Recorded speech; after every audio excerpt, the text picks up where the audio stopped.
Kain tayo ng cake.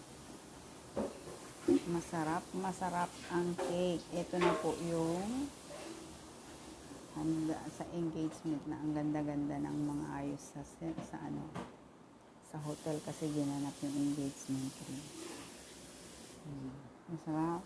Kapalit nung mga ginawa namin minatamis, mga cookies, mga niluto namin, dinala namin dun kagabi.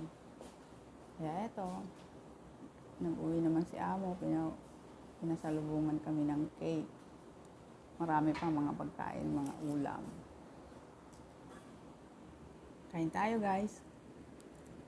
Sarap.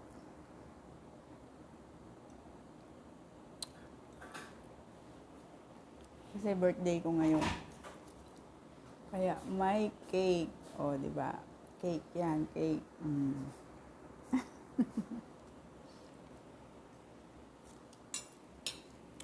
Tinirmahan ko ng